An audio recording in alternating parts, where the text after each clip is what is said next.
8 chapter 7 Bharat के राष्ट्रीय आंदोलन का आदर्श और परिवर्तन जो है चैप्टर हिस्ट्री का समाधान करेंगे।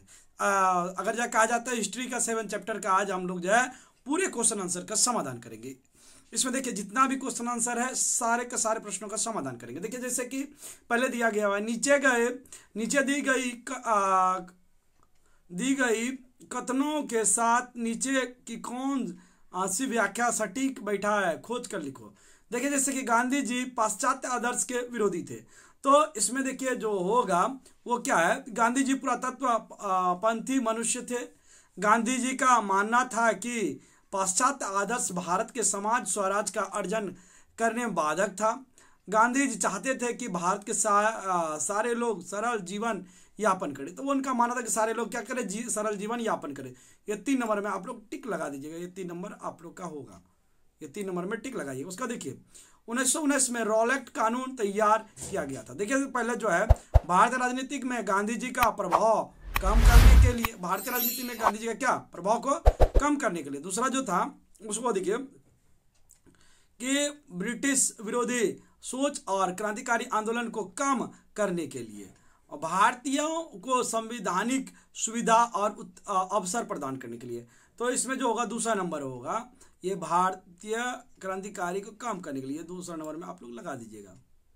उसके बाद देखिए कथन, गांधी जी के खिलाफत आंदोलन का समर्थन किया था। तो देखिए भारत के राष्ट्रीय आंदोलन में मुसलमानों के समर्थन और सहयोग प्राप्त करने के लिए, तुर्कस के सुल्तान के प्रति सहानुभूति दर्शाने के लिए, मुसलमान समाज की उन्नति की मांग जोरदार करने के लिए। देखिए इसमें जो सबसे पहले जो है गोवा का 1 नंबर होगा। उसका देखिए कथन है, भारतीयों ने साइमन कमीशन का त्याग किया था। भारतीय सर जॉनसन को पसंद नहीं करते थे। दूसरा है सर जॉनसन भारतीयों के विरोधी थे। साइमन कमीशन में कोई भी भारतीय प्रतिनिधि नहीं था।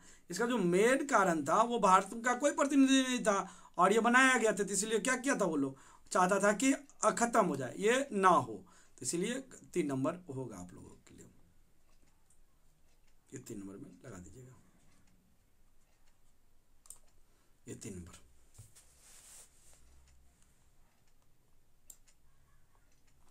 देखिए कथन, सुभाष चंद्र बोस आजाद हिंद फौज का दायित्व लिया था।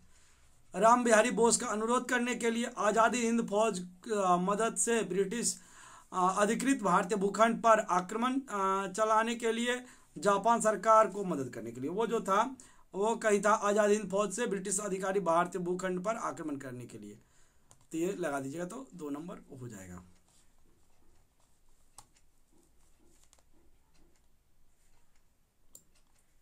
ये 2 नंबर हो जाएगा। अब देखिए क स्तंभ से ख स्तंभ मिलाइए, क स्तंभ से ख स्तंभ। देखिए जैसे कि बिहार का चंपारण, वो जो था बिहार का चंपारण किस लिए था, ये देखिए कृषक आंदोलन के लिए। बिहार का चंपारण किस लिए था, कृषक आंदोलन के लिए। ये 4 नंबर, ये है देखिए 4 नंबर में हो जाएगा। दूसरा स्वराज, स्वराज जो है वो किसके लिए था, चित्तरंजन दास के लिए। स्वराज चित्तरंजन दास को लगा दिया तो हो जाएगा, ये चित्तरंजन दास, चित्तरंजन दास। और देखिए विनय बादल दिनेश, विनय बादल दिनेश जो थे वो किस लिए थे, विनय बादल दिनेश जो थे वो अलिंद युद्ध के लिए थे। ये अलिंद युद्ध, ये कर दीजिएगा, तो ये अलिंद युद्ध, ये अलिंद युद्ध था। अब देखिए भगत सिंह, ये तो जानते ही हैं आप लोग, भगत सिंह लाहौर षड्यंत्र मामला, लाहौर षड्यंत्र मामला बहुत ही प्रसिद्ध भी है। ये लाहौर षड्यंत्र मामला भगत सिंह किसके लिए थे, लाहौर षड्यंत्र मामला। और ये पट्टामी सीतारामैया ये हरिपुर कांग्रेस, ये हरिपुर कांग्रेस। अब हम लोग क्वेश्चन आंसर करेंगे इसके बाद। देखिए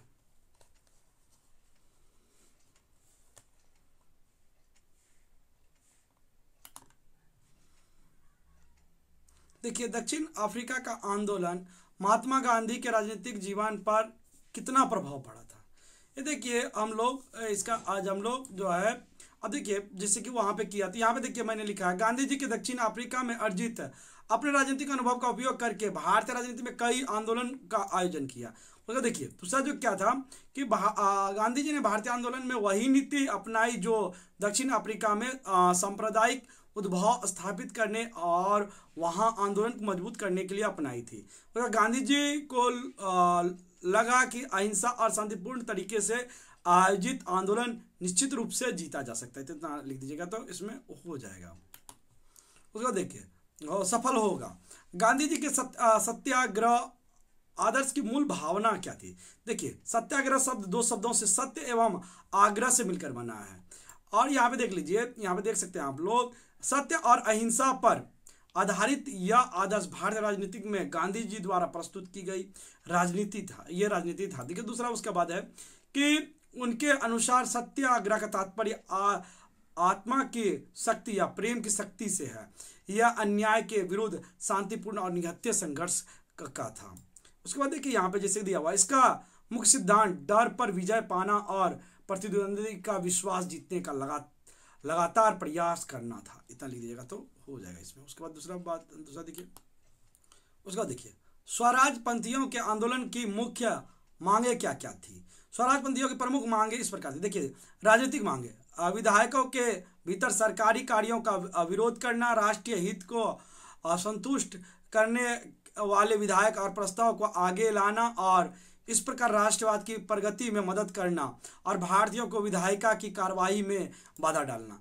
अब देखिए अपना संविधान बनाने के अधिकार से वंचित कर दिया गया था, मतलब इसको वंचित कर दिया गया था। दूसरा आर्थिक सरकार बजट को स्वीकार करने से इनकार करे और सरकार द्वारा आर्थिक शोषण बंद करे, जो भी था ये आर्थिक शोषण में था। उसके बाद दूसरा देखिए किसे और क्यों सामंत गांधी कहा जाता था? सविनय अवज्ञा आंदोलन, गांधी जी के निर्देशानुसार का पालन करते हुए अब्दुल गफ्फार खान के कुशल नेतृत्व सीमांत प्रांत में सविनय आंदोलन चलाया गया। अब्दुल गफ्फार खान के प्रयासों के कारण यह आंदोलन उत्तर पश्चिम सीमा प्रांत के पेशावर तक फैल गया। देखिए किसे, तो अब्दुल गफ्फार खान को क्यों कहा जाता था उसके बारे में लिखिए। देखिए सविनय अवज्ञा आंदोलन संचालन, अहिंसात्मक आदर्शों की स्थापना के लिए अब्दुल गफ्फार खान ने खुद एक खिदमतगार भगवान के सेवक या लाल कुर्ता लाल शर्ट पार्टी की स्थापना की। इस दल के उत्तर पश्चिम सीमांत के क्षेत्र में जुलूसों का नेतृत्व किया। ब्रिटिश पुलिस और सेना ने 600 से 300 सदस्यों को मार डाला, लेकिन अब्दुल गफ्फार खान ने कभी भी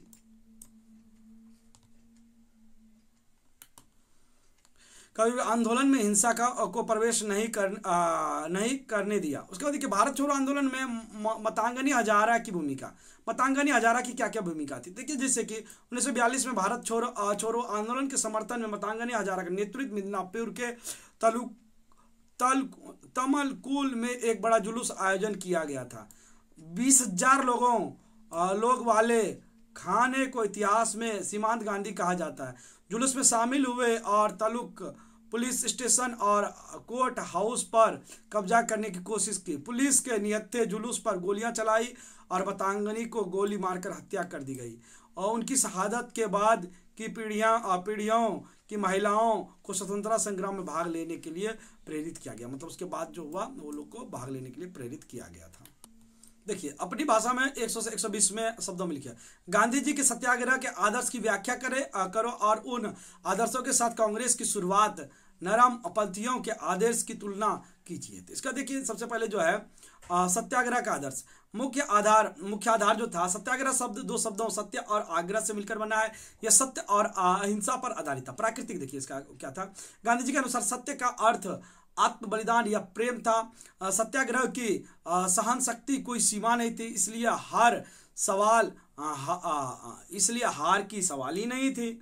उसका मकसद देखिए, सत्याग्रह का उद्देश्य अहिंसा और आत्मपीड़ा के माध्यम से प्रतिद्वंदी पर विजय प्राप्त करने का था। इतना लिख देगा तो हो जाएगा। उसके बाद देखिए इसमें और जोड़ेंगे। अब देखिए विविध सत्याग्रह का मुख्य तरीका भय पर विजय प्राप्त करना, प्रतिद्वंदियों का विश्वास जीतने के लगातार प्रयास करना था। विचारों के बीच तुलना, विचार के बीच। गांधी जी सत्याग्रह आत्म और प्रेम था, जबकि एक महान मानव और निसंदेह समक्ष लोगों का धर्म था। देखिए इसी में नरमपंथी द्वारा अपनाया गया अहिंसात्मक सत्याग्रह मुख्य प्रार्थना, याचिका और विरोध पर आधारित था। गांधी जी की विचार और उदारवादियों के विचार में कोई विशेष समानता नहीं थी। गांधी जी दूसरा जो थी तुलना, गांधी जी ने राष्ट्र सामने सत्याग्रह के दो मूल उद्देश्य रखा, स्वराज और स्वशासन की प्राप्ति, सभी वर्गों के लोगों को आर्थिक और सामाजिक मुक्ति मिले, ये रखा था। और नरमपंथी का देखिए, नरमपंथियों का मुख्य उद्देश्य स्वशासन प्राप्त करना था। साथ ही उन्होंने प्रार्थना और याचिका के माध्यम से भारतीयों की मांग को पूरा करने का प्रयास किया। उन्होंने मुख्य रूप से उच्च वर्गों के हितों को असंतुष्ट करने के लिए आंदोलन चलाया था। देखिए उसके बाद अहिंसात्मक असहयोग आंदोलन की क्या विशेषता थी। इस आंदोलन को रद्द करने के सिद्धांत पर महात्मा गांधी के साथ क्या तुम एक मत हो? अपने विचार तर्क देना। असहयोग आंदोलन की विशेषता, पहले विशेषता देखते हैं। यह पहली बार था कि लाखों निरक्षर ग्रामीण ने राष्ट्रीय आंदोलन में भाग लिया था। पहली बार इसमें विशेषता था। देखिए बहुत कि पहली बार ग्रामीण लोगों ने भी इसमें क्या किया, चढ़ बढ़ कर हिस्सा लिया। अब देखिए जाति से उठकर सभी वर्गों के लोगों ने इसमें भाग लिया और इससे सामूहिक स्वरूप प्रदान किया। अधिकांश महिलाएं पहली बार अपने घरों से बाहर निकली और सभाओं, जुलूसों और धरनों में शामिल हुई। आंदोलन वापस लेने का निर्णय, चौरी चौरा घटना के परिणाम स्वरूप 25 फरवरी 1922 को असहयोग आंदोलन बंद कर दिया गया। गांधी जी के कारण, देखिए गांधी जी का कारण क्या था, हिंसा का प्रवेश। चौरी चौरा घटना के बाद गांधी जी को स्पष्ट रूप से समझ में आ गई कि अहिंसात्मक आंदोलन धीरे धीरे हिंसात्मक होती जा रही है, इसलिए वो क्या किए थे। हालांकि बंबई 17 नवंबर 1921 और मद्रास में 21 जनवरी 1922 में हिंसा की छिटपुट घटना हुई, लेकिन चौरी चौरा की घटना के बाद गांधी जी खुद को नियंत्रित नहीं कर सके।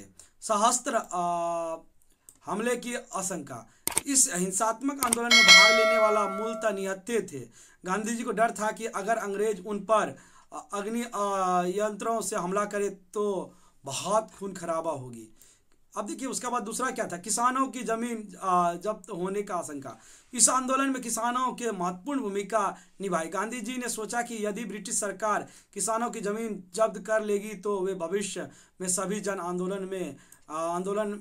आंदोलनों से खुद को अलग कर लेंगे। अगर जमीन जब्त कर लेगा तो वो क्या करेंगे, खुद को अलग कर लेंगे। ये भी सोच था गांधी जी का। इसीलिए देखिए पढ़ाई पे बाधा, चूंकि आंदोलन में के दौरान छात्र ने स्कूल और कॉलेज का बहिष्कार किया, इसलिए वे संस्थान लंबे तक बंद रहे। पढ़ाई निरंतर बाधित हुआ, पूरी शिक्षा व्यवस्था ध्वस्त हो गई। इससे अभिभावक व्यवस्थित हो गए, इससे पहले की शिक्षित वर्ग इससे निराश हो गांधी जी ने आंदोलन बंद करने का निर्णय लिया। अब देखिए इसमें क्या है, मेरी राय, मतलब आप लिखिएगा, मेरी राय कि गांधी जी का निर्णय निराशाजनक था, लेकिन हिंसा के सत्याग्रह आदर्शों के दृष्टिकोण से जांचा गया तो यह उचित था। चौरी चौरा घटना के बाद असहयोग आंदोलन और अधिक हिंसात्मक हो सकता था और कई लोग इसके लिए घातक साबित हो सकती थी, इसीलिए क्या कि बंद हो गया। तो देखिए कानून अवज्ञा आंदोलन में आज लोगों को हिस्सेदारी का चरित्र था। सूर्य सेन और जो है इसका क्वेश्चन देख लीजिए, भगत सिंह का संग्राम क्या गांधी जी की नीति का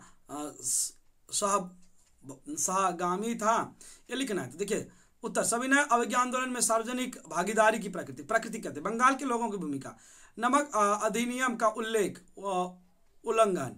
देखिए मिदनापुर के 24 परगना और काथी उपमंडल में महिषाबल, कालीपुर और क्या है कलिकापुर और डायमंड हार्बर में नमक अभियान का व्यापक रूप से उल्लंघन किया गया। वहाँ पे वो लोग खुद ही जाकर के बनाने लगे।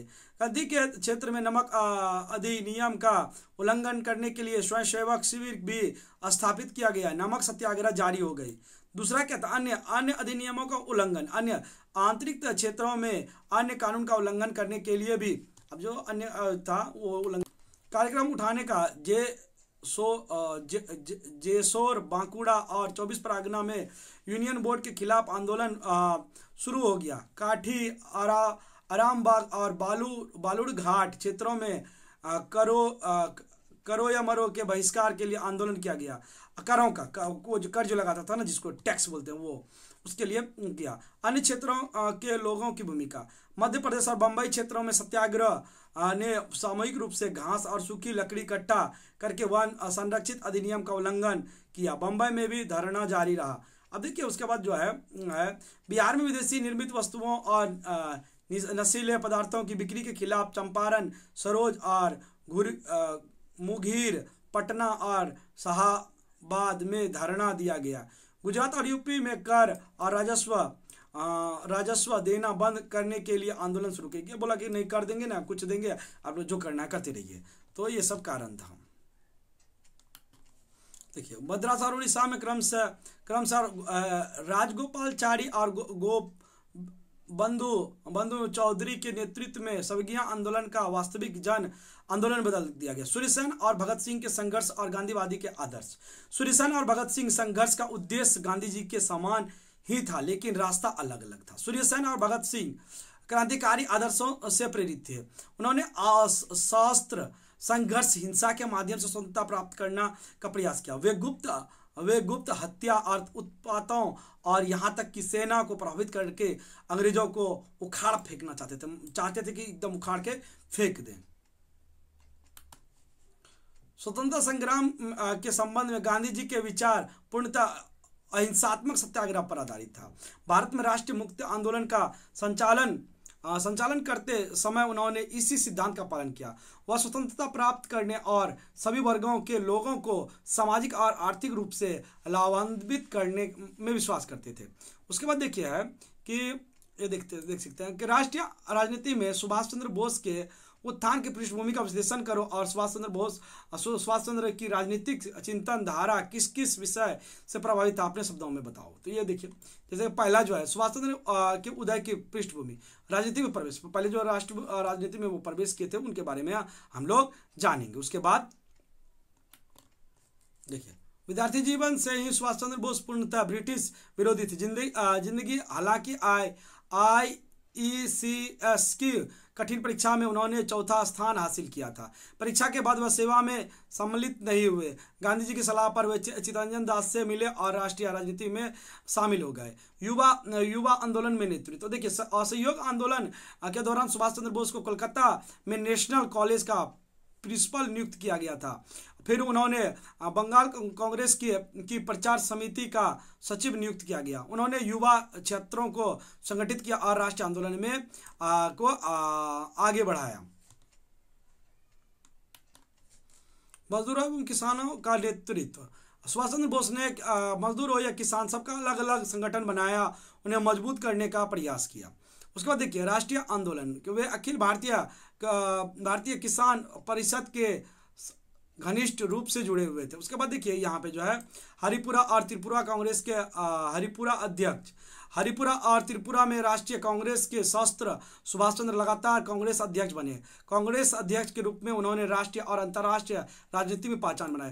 उसके बाद देखिए है जो सुभाष चंद्र बोस की राजनीति की सोच को प्रभावित करने वाले कारक। बेनी माधव दास का प्रभाव। बेनी माधव दास का सुभाष चंद्र बोस ने अपने प्राथमिक शिक्षा कटक के रेवेनशॉल कॉलेजिएट स्कूल में प्राप्त की। वह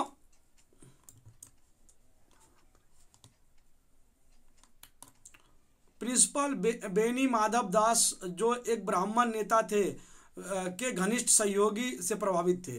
बेनी माधव दास ने उन युवा मन में देशभक्ति और राष्ट्रवाद भावना और नैतिक मूल्यों का संचार किया। अब देखिए दूसरा क्या था, विवेकानंद के आदर्शों का प्रभाव। स्वामी विवेकानंद के समाज और देशभक्ति के आदर्शों ने युवा सुभाष चंद्र बोस को गहराई से प्रभावित किया। छात्र जीवन से ही उन्होंने सगाई कर ली थी। स्वयं गरीब, हैजा और चेचक के रोगियों, संस्कार और अन्य सामाजिक सेवाओं में लगे रहे। उन्होंने जीवन भर स्वामी जी के आदर्शों का पालन किया। उन्होंने अपने अधूरी आत्मकथा में भारत पथिक में स्वामी जी के प्रति अपनी गहरी गहरी श्रद्धा व्यक्त की है। इतना लिख दीजिएगा तो हो जाएगा। उसके बाद देखिए उन्होंने लिखा है, स्वामी जी के भाषण और कार्यों ने मेरे विचार धारा को बदल दिया। चित्तरंजन दास का प्रभाव, ICS परीक्षा में चौथा स्थान हासिल करने के बाद भी सुभाष चंद्र बोस सरकारी सेवा में शामिल नहीं हुए, बल्कि उन्होंने खुद को देश की सेवा में समर्पित करने का फैसला लिया।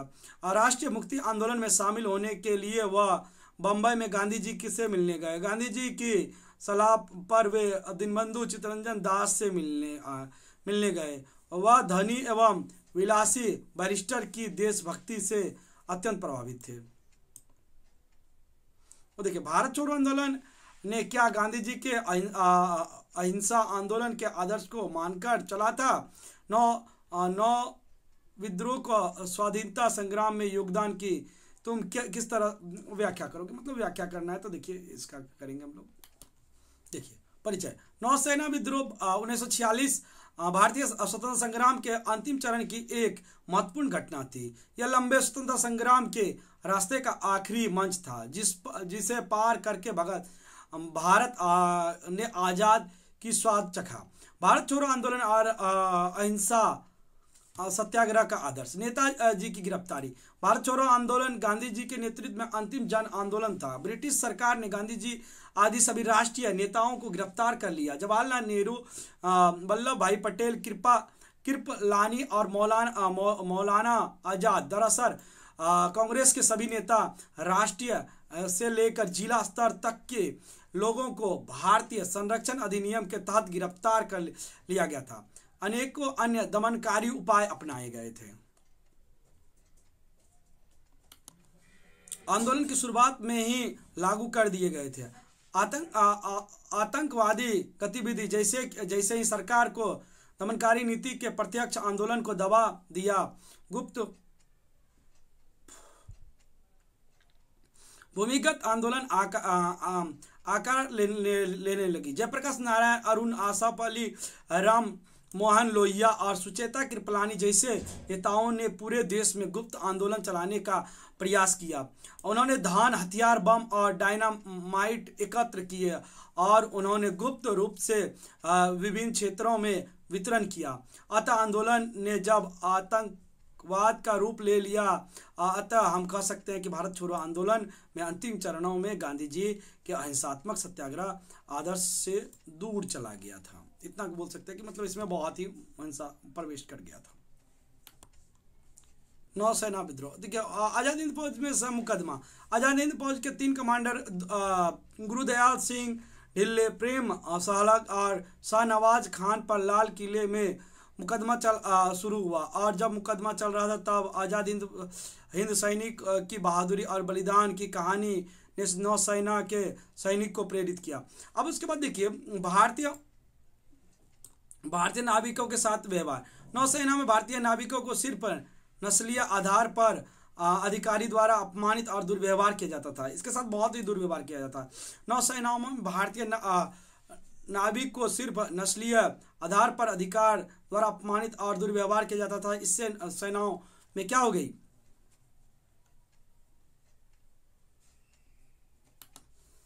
भारतीय सेना में मन में कई तरह की शिकायतें पैदा हुई। भेदभाव व्यवहार, अब देखिए समान योग्यता रखने के बावजूद भारतीय अधिकारियों को उनके यूरोपीय समकक्ष की तुलना में कम वेतन दिया जाता था। इसके अलावा भारतीय नाविकों को निम्न और गुणवत्ता वाला भोजन, कपड़ा दिए जाते थे।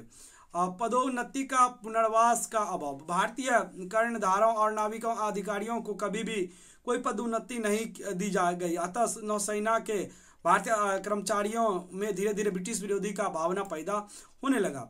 विद्रोह की शुरुआत, रॉयल इंडियन नेवी के जहाज तलवार के रेडियो ऑपरेटर बलाई दत्त को वंदे मातरम, जय हिंद और इंकलाब जिंदाबाद जैसे नारे लिखने के कारण बर्खास्त की गई। ये सब नारा लिखा था जिसके कारण उनको क्या कर दिया गया, बर्खास्त कर दिया गया। इसके विरोध में 18 फरवरी 1946 को कमांडर SF खान के नेतृत्व में 1500 भारतीय नाविक ने विद्रोह की घोषणा कर दी। फैसला, दूसरे दिन बंबई में नौसेना प्रशिक्षण जहाज कैंसिल और कोर्ट में बैरक में विद्रोह फैल गई। विद्रोह की आग बंबई के समुद्री तट पर तैर रहे 60 जहाज़ों में भी फैल गई। आंदोलनकारियों ने यूनियन जैक को मस्तूल से हटा दिया और राष्ट्रीय कांग्रेस, कम्युनिस्ट पार्टी और मुस्लिम लीग के झंडे फहरा दिए। यह मद्रास, कोलकाता, कोच्चि और कराची के बंदरगाहों तक फैल गई। हड़ताल समिति का गठन।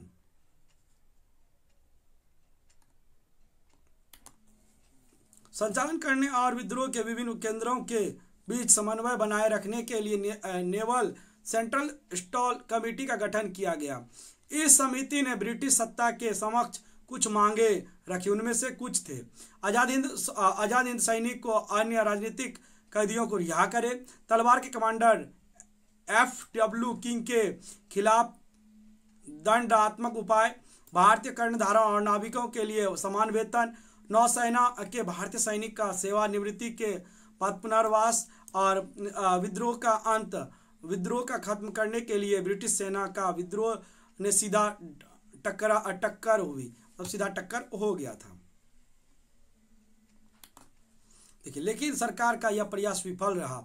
अंततः सरदार वल्लभ भाई पटेल के निर्देशानुसार विद्रोह 23 फरवरी 1946 को आत्मसम्मान कर दिया गया। इतना लिख दीजिएगा तो हो जाएगा। इस प्रकार हम लोग का ये जो है क्लास 8 का ये जो पूरा क्वेश्चन आंसर था सब समाधान हो गया। आशा है कि आप लोग को समझ में आया होगा।